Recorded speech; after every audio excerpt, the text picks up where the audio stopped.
Now, one of the things that Dennett said that causes it to be kind of incoherent is he says that, for example, he gives examples of children.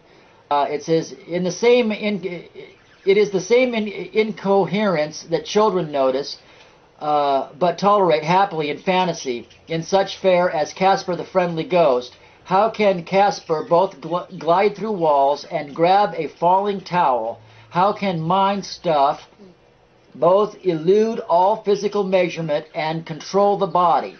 A ghost in a machine is of no help in our theory unless it is a ghost that can move things around, like a noisy poltergeist who can tip over a lamp or slam a door. But anything that can move a physical thing is itself a physical thing, although perhaps a strange and heretofore unstudied kind of physical thing. Well, I think he pretty much hit the nail right on the head there. But to say that we don't have any proof of the Spirit, we may have very well seen the Spirit and measured the Spirit in terms of science, in terms of measuring electricity and electromagnetic fields, without realizing that we were looking at a Spirit. We just called it, oh, that's some form of electromagnetic field. It would fit with the ideas of the rays of light, since scientists will all tell you that electromagnetism and is nothing more than a form of light. I mean, it's different frequencies of light. And we have various ones. X-rays is one.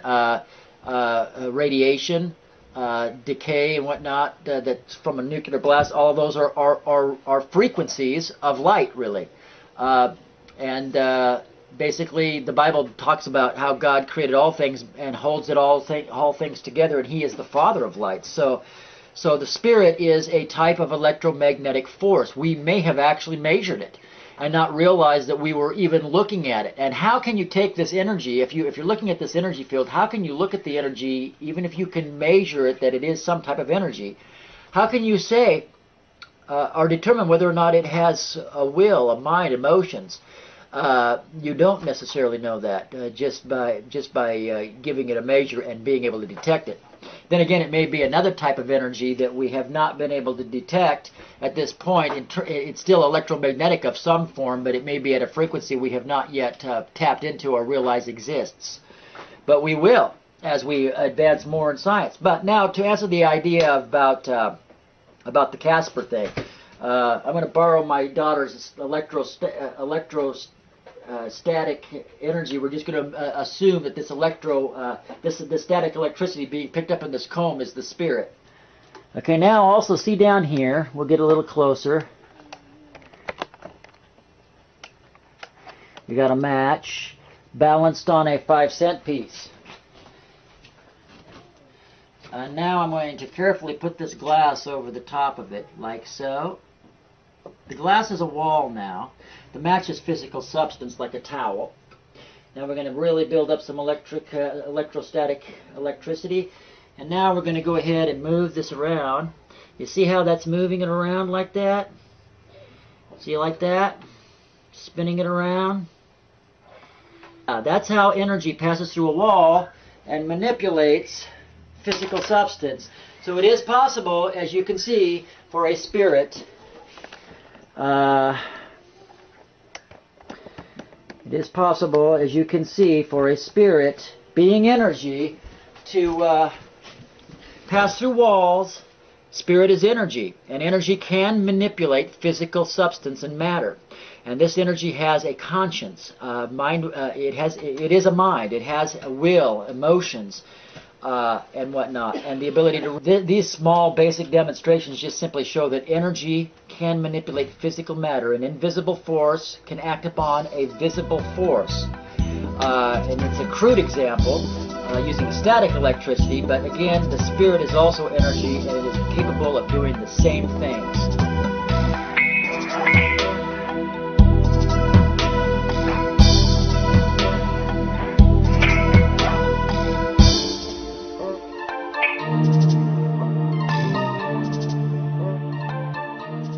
Dr. Ron Joseph, a neuropsychiatrist, pointed out in his thesis on neuropsychiatry, published by the Academic Press, New York, in 2000, that the temporal lobe, more than any other area of the brain, seems to be the seat of subjective inner consciousness or self-awareness. He explained, the temporal lobe, more than other brain regions, is uniquely organized to attribute personalized, subjective, and highly emotional meaning to all that is perceived or experienced.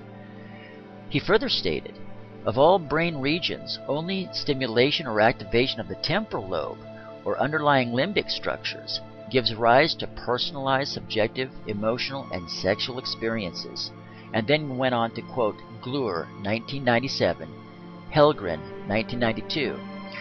Although direct electrical stimulation of the frontal motor cortex can induce twitching of the lips, flexation or extension of a single finger joint, protrusion of the tongue, or elevation of the palate, patients never claim to have willed these movements, according to Pinfield, 1937, and Pinfield and Jasper, 1954, and Pinfield and Rasmussen, 1950, and Rothwell, 1987.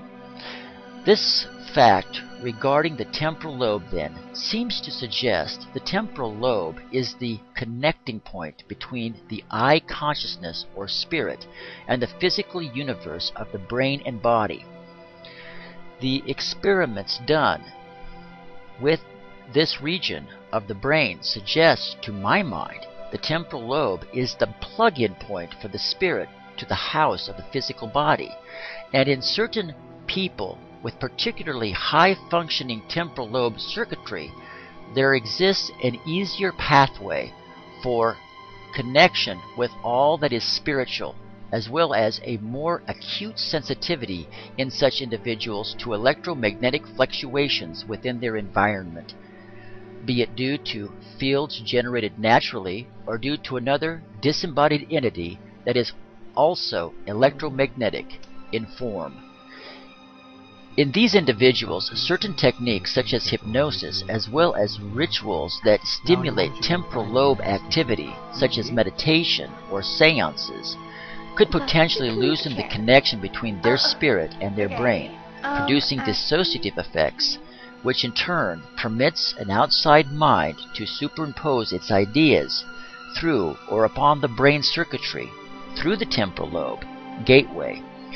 With hypnosis, for example, a good subject reaches deep levels of trance, which in turn causes partial and at times total dissociation of the spirit or the I of consciousness from the physical brain circuitry, allowing the hypnotist to act as a substitute consciousness and control to a greater or lesser extent the physical brain circuitry.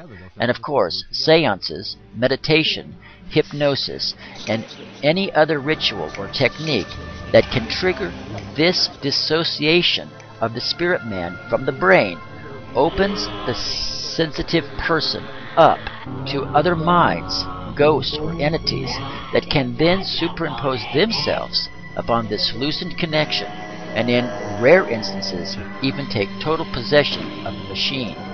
And this would also explain why hypnosis works, since the temporal lobe is deeply involved with the subconscious self, and it also explains why good subjects, upon waking from deep trance hypnosis, can remember nothing. Do you remember running up and down the street thinking you were Superman? No. No. The following video is real and was recorded as it actually unfolded by a group of teen girls experimenting with the Ouija board during a seance.